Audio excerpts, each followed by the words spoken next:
কেন জানি মনে হয় আমি পিছিয়ে পড়ছি। অন্যরা দিন দিন এত স্মার্ট হয়ে যাচ্ছে আর আমি তো কিছুই পারছি না। কেউ আমাকে মূল্য দেয় না, আমার কথা কেউ শুনে না, আমার কোনো গুরুত্ব নেই। যেন মনে হয় আমি পৃথিবীর সবচেয়ে মূল্যহীন পদার্থ। না, এগুলো আমার কথা না। এগুলো হলো সেই সমস্ত কথা যেগুলো তোমার মনে ঘুরপাক খাচ্ছে, কিন্তু কাউকে কিছু বলতে পারছো না, আর বললেও বা কি বলবে।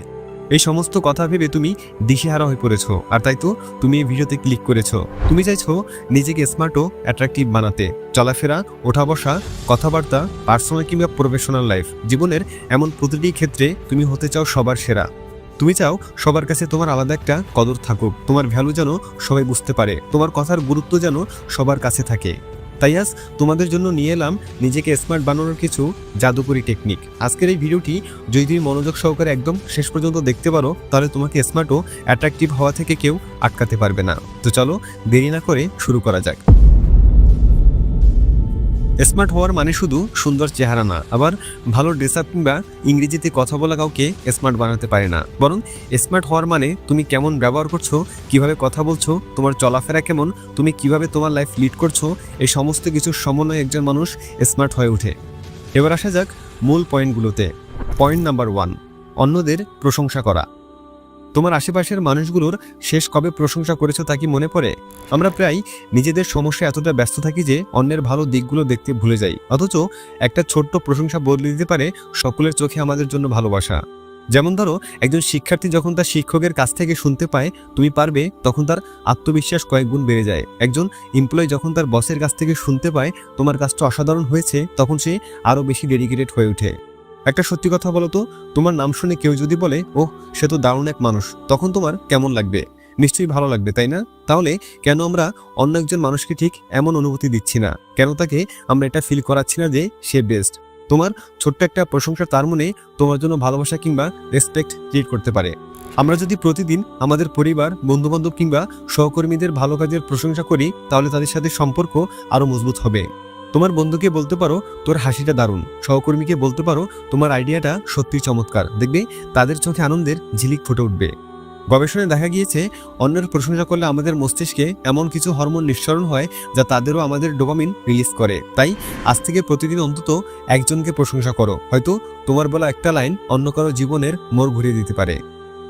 পয়েন্ট নাম্বার 2, অল্পতেই রাগান্বিত হওয়া যাবে না। কথায় আছে না, রেগে গেলেন তো হেরে গেলেন। এটা মোটেও কথার কথা না, বরং এটাই বাস্তবতা। ধরো তুমি সকালে চা বানাচ্ছ আর হঠাৎ হাত ফসকে চায়ের কাপটা পড়ে গেল, কিংবা রাস্তায় কেউ তোমাকে ধাক্কা দিল, অথবা তোমার সহকর্মী কিংবা ক্লাসমেট তোমার ভুল ধরলো।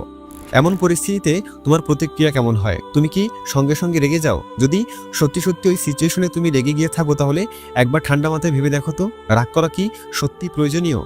হ্যাঁ মানছি, রাগ আমাদের স্বাভাবিক আবেগের অংশ, কিন্তু যদি তুমি একটুতেই রেগে যাও তাহলে তোমার ক্ষতি বেশি। একটা ছোট্ট গল্প বলি। একবার একজন শিক্ষক তার ছাত্রদের বললেন, তোমরা প্রত্যেকে একটা ব্যাগে পাথর ভরে নাও, যতবার কার উপর রাগ করবে ততবার ব্যাগে একটা করে পাথর নেবে। এক সপ্তাহ পর ছাত্ররা এসে বলল, স্যার ব্যাগ তো ভারী হয়ে গেছে যে সেটিকে আর বহন করা সম্ভব হচ্ছে না। শিক্ষক তখন হেসে বললেন, ঠিক তেমনি অপ্রয়োজনীয় রাগ আমাদের জীবনকে ভারী করে তোলে, তাই সামান্য কিছুতে কারো উপর রাগ করা উচিত নয়।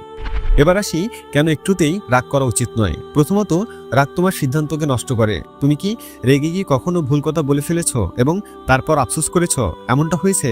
রাগের সময় মস্তিষ্ক সঠিকভাবে কাজ করতে পারে না, ফলে ভুল সিদ্ধান্ত নেওয়ার সম্ভাবনা বেড়ে যায়।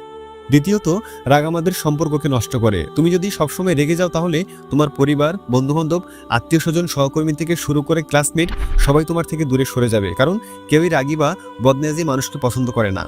গবেষণায় দেখা গেছে অতিরিক্ত রাগ উচ্চ রক্তচাপ, হৃদরোগ ও স্ট্রেস বাড়ায়। তাহলে নিজের এত বড় ক্ষতি করে লাভ কি? এবার শুনবো কিভাবে রাগ নিয়ন্ত্রণ করা যায়। কেউ কিছু বললে বা কোনো খারাপ পরিস্থিতির সঙ্গে সঙ্গে প্রতিক্রিয়া দেখাবে না। মনে মনে 10 পর্যন্ত গুনো, তারপর ভাবো এটা কি আসলে রাগ করার মতো? বেশিরভাগ সময় দেখবে যে উত্তর হবে না। রেগে গেলে আমরা দ্রুত কথা বলতে থাকি, যা পরিস্থিতি আরও খারাপ করে দেয়। তাই সেই সময়টায় বরং ধীরে শ্বাস নাও এবং ধীরে কথা বলো, দেখবে রাগ কমে যাবে।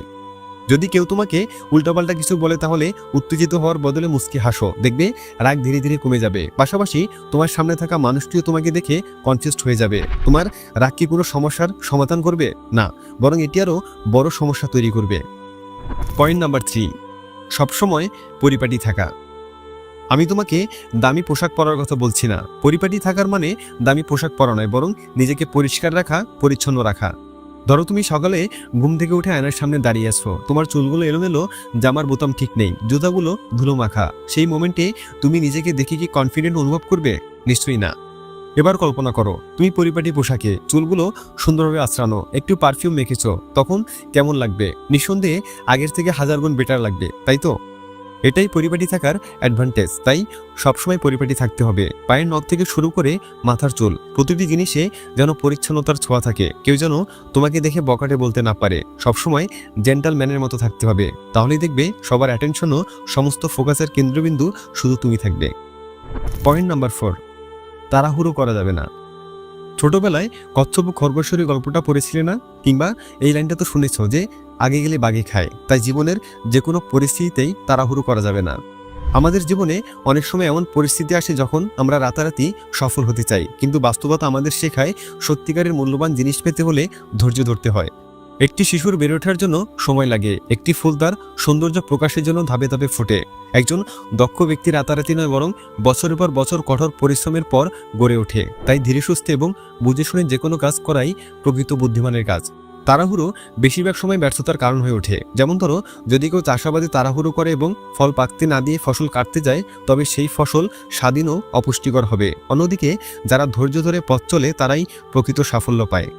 বিখ্যাত বিজ্ঞানী থমাস এডিসন 1000-এরও বেশি ব্যর্থতার পর বৈদ্যুতিক বাতি আবিষ্কার করেছিলেন। তিনি যদি প্রথম কয়েকবার চেষ্টা করার পর হাল ছেড়ে দিতেন, তাহলে হয়তো আজকের আধুনিক বিশ্ব আলোর এত বিশাল সুবিধা পেত না।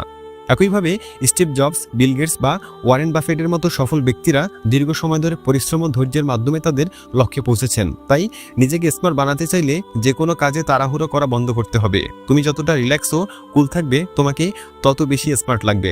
পয়েন্ট নাম্বার 5, তর্ক করা যাবে না।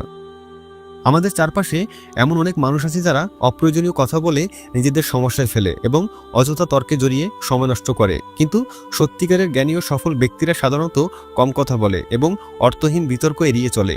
কম কথা বলার অর্থই নয় যে আমরা কথা বলবো না বা চুপচাপ থাকবো, বরং এটি বোঝায় যে আমরা কেবলমাত্র তখনই কথা বলবো যখন আমাদের কথা বলা প্রয়োজন। কম কথা বললে আমরা অন্যদের কথা মনোযোগ দিয়ে শুনতে পারি। আবার অনেক সময় বেশি কথা বলতে গিয়ে আমরা অপ্রয়োজনীয় কথা বলে ফেলি, যা পরে অনুশোচনার কারণ হতে পারে। প্রকৃত বুদ্ধিমান ব্যক্তিরা বেশি শোনে, কম বলে এবং কিছু বলার আগে চিন্তা করে বলে। তাই কোনো কিছু বলার আগে নিজেকে এই 3টি প্রশ্ন করো। 1, এটি বলা কি খুব প্রয়োজন? 2, এটি কাউকে কষ্ট দেবে না তো? 3, এটি আমার বা অন্যের উপকার আসবে তো? যদি সবগুলোর প্রশ্নের উত্তর হ্যাঁ হয়, তবেই তুমি কথা বলবে। আর যদি কথাগুলোর উত্তর না হয়, তাহলে চুপ থাকাই ভালো। তর্কের সময় রাগ বেড়ে গেলে নিজেকে নিয়ন্ত্রণ করতে হবে। মনে রাখবে, রাগের মাথায় বলা কথাও গরম লোহার উপর পড়া হাতুড়ির আঘাত দুটোই প্রায় সেম। তাই মুখ দিয়ে এক একটি শব্দ বের হওয়ার আগে একবার না, বারবার ভেবে নিও, কারণ পরবর্তীতে হয়তো এটি তোমারই আফসোসের কারণ হতে পারে। তো বন্ধুরা, আজকের ভিডিওতে বলা এই টেকনিকগুলো অবশ্যই নিজের জীবনে অ্যাপ্লাই করবে। তারপর দেখবে তোমার জীবন ঠিক কতটা পরিবর্তন হয়েছে। ভিডিওটি ভালো লাগলে লাইক করতে ভুলবে না।